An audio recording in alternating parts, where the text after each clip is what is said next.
अगर मैं आपको कहूँ कि फ्रैक्शन और परसेंटेज के क्वेश्चन में पहले जहाँ मुझे 2.5 से 3 मिनट लगते थे, आज मुश्किल से मेरे को 15 से 20 सेकंड लगते हैं या फिर उससे भी कम, कभी-कभी तो 10 सेकंड में हो जाता है। जी हाँ, आज की वीडियो में मैं वही समझाऊँगा आपको and make sure you completely watch this video, क्योंकि एक भी पॉइंट अगर आप मिस करते हो ना, तो एक ऐसा नीश आप मिस कर दोगे जिस पे आप आगे जाके वो कंफ्यूजिंग हो सकता है। इसलिए पूरा ध्यान से देखें ये video and subscribe to my YouTube channel and follow me on Telegram, जहाँ पर मैं ट्रिक्स एंड ट्रिप्स के नोट्स भी देता हूँ और भी नोट्स मैं देते रहता हूँ, बहुत important notes. Okay, a very good evening, everyone. My name is Rahul Negi, and you're watching me on the Scholars Guide.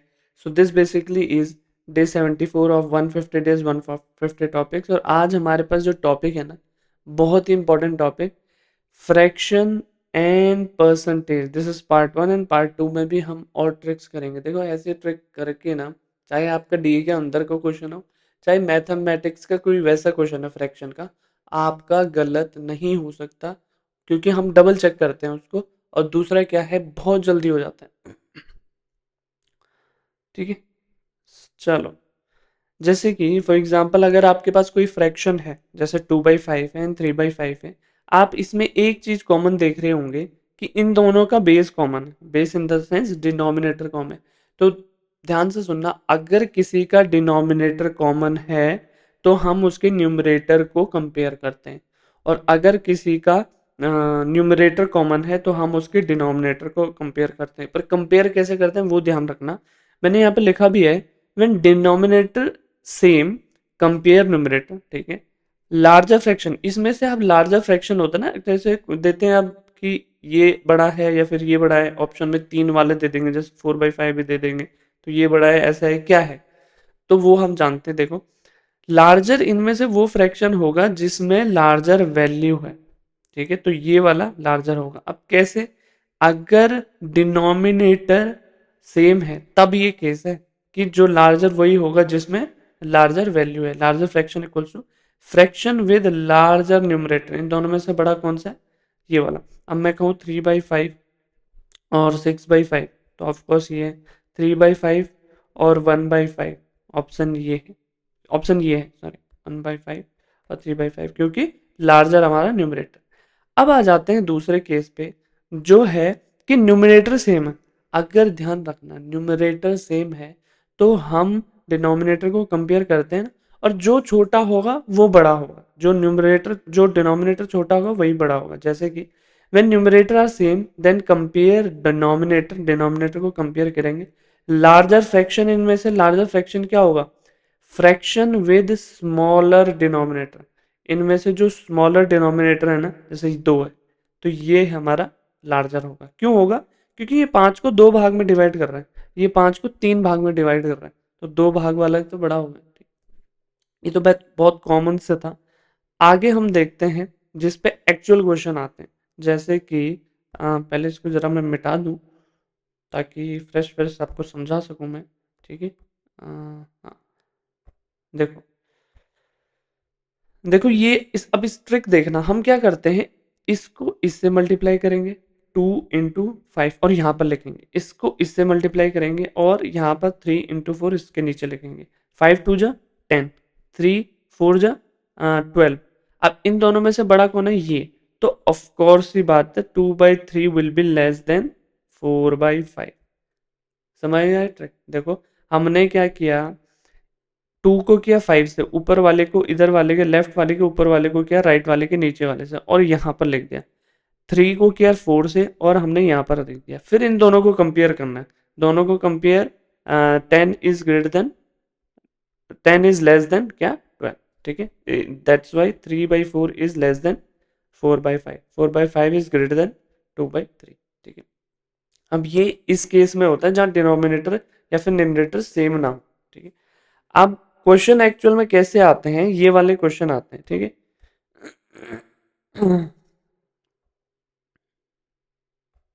अब आप कहोगे सर ये तो 3 हो गए, तो आप क्या करो, पहले 2 को कंपेयर करो। पहले पहले अगर 2 को कंपेयर करते हैं, मैंने क्या कहा, 2 8 जा 16, 3 6 3 जा हाँ हाँ, 6 3 18, ये तो दोनों सेम ही हो गया। चलो मैंने गलत ही वो ले लिया, तो इसको थोड़ा चेंज कर लेते हैं हम। यहाँ पर ले लेंगे हम, मैंने गलत, हाँ यहाँ पर 4 ले लेंगे। 2 8 16, 6 4 24, तो ये वाला बड़ा है, ये वाला बड़ा है। अब 6 8 और 3/5 में, तो जो 6 8 और 3/5 में कंपेयर करेंगे, this one is greater according to this. ठीक है, अब 6 5 जा 30, 8 3 जा 24, इन दोनों केस में बड़ा कौन सा हो गया, 6/8 बड़ा हो गया। तो 6/8 तो दोनों से बड़ा है। अब हम कंपेयर करेंगे, 6/8 दोनों से बड़ा है, तो इसको हम राइट साइड लिख देंगे। ठीक है, राइट साइड लिख देंगे। अब इन दोनों को कंपेयर करेंगे, इन दोनों को कंपेयर कैसे करेंगे, जैसे कि 2/4 is compare with 2/4 is compare with 3/5, 10 12, तो ये वाला बड़ा है। तो सबसे छोटा कौन सा हो गया, 2/4। उससे बड़ा कौन सा हो गया, फोर, 3/5। उससे बड़ा कौन सा हो गया, 6/8। ठीक है, हाँ, तो ये वाला ऐसे आपके सवाल हो सकते हैं, ये ट्रिक्स है। ठीक है, नेक्स्ट जो चीज़ आपको बहुत इंपॉर्टेंट और बहुत ध्यान देने की जरूरत है, मेमोराइज दीज फ्रैक्शन। देखो फ्रैक्शन, अगर आपकी फ्रैक्शन की वैल्यू पता होगी ना, तो आप उसमें टाइम वेस्ट नहीं करोगे कि इसको मल्टीप्लाई कर देता हूँ, इसको डिवाइड कर देता हूँ, फ्रैक्शन को परसेंटेज में चेंज कर देता हूँ, नहीं। एक अगर है तो वो 100% है, 1/2 है तो 50% है, 1/3 है तो 33 1/3% है। कई बार दे देते हैं कि इतना परसेंट डिस्काउंट है, तो आप सिंपली फॉर एग्जांपल अगर वो कहे कि आपका कॉस्ट प्राइस है 400 और इतना परसेंट डिस्काउंट है, सपोज कॉस्ट प्राइस है 300 और इतना परसेंट डिस्काउंट है, तो आप क्या इंटू 33 ये सब कैलकुलेशन करोगे, सिंपल इंटू इसकी जगह आप 1/3 करोगे, तो आपका आ जाएगा कि 100 हमारा डिस्काउंट है या फिर 100 हमारा जो भी प्रॉफिट है। ठीक है, 1/4 क्या था, 25, 1/5 20%, 1/6 16, 2/3, इसमें भी बहुत क्वेश्चन आते हैं 16 2/3 वाले में।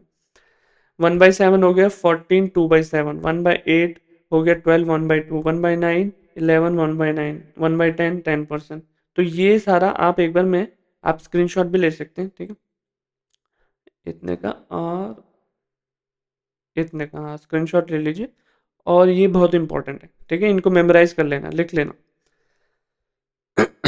अब एक क्वेश्चन हम करते हैं, जैसे कि मैं अगर आपको कहूँ, आप 16 जैसे कि 16 2/3 ऑफ 120 निकालना है आप, तो ये आपको इजी दिख रहा है, या फिर मैं कहूँ 1/6 ऑफ 120, इसमें तो आप जल्दी से निकाल दो, ये हो गया 20। इसमें आप सोचते रहोगे, इसमें मुश्किल से आपको 2 सेकंड लगा, इसमें आपको कम से कम 20 से 25 सेकंड या 30 सेकंड भी लग सकता है। ठीक है, हमने क्या कहा, 16 2/3 की वैल्यू क्या है, 1/6, 1/6 से मल्टीप्लाई कर दिया। अब आगे देखते हैं। अब एक चीज और आपको समझने की जरूरत है कि कंसेप्ट ऑफ मैग्नीट्यूड में क्या कहते हैं कि x% of y equals to y% of x। हम ये मैं इसलिए बता रहा हूँ क्योंकि आपको ना वहां पर अपनी कैलकुलेशन इजी से इजी करनी। आपको वहां कैलकुलेटर तो मिलेगा नहीं, आपको कैलकुलेशन करते नहीं बैठना, नोट्स चाहे वो आपको दें, पर इजी से इजी कैसे करेंगे। ठीक है, x/100 into y/100 into x, और x y equal to y x. ठीक है, अब जैसे कि अगर मैं कहूँ 120% ऑफ 240, तो इसको 240% ऑफ 120 भी लिख सकते हैं। इसको अगर हम सिंप्लीफाइज करें, 20 का 60 कर दिया, मतलब हमने 2 यहाँ कर दिया होगा, तो 240 ये 480 हो गया, जैसे कि 240 इंटू 2 कर दिया, 240 इंटू 2 कर दिया, 240 हो 480 हो गया, इसका कम कर दिया। तो ऐसे आपको क्या करना है, ऐसे सॉल्व करना है कि जो आपको चीजें इजी लगे। अब मैं प्रूफ दिखाता हूँ कैसे इजी लगेगी।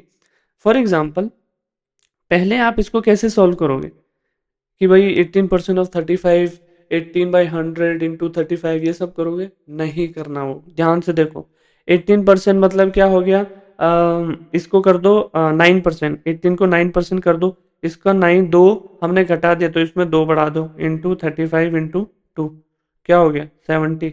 9% ऑफ 70 कितना हो गया, ऑब्वियस सी बात है 6.3। सिर्फ इतना सिंपल है। ठीक है, चलो एक और क्वेश्चन मैं आपको देता हूँ, जैसे कि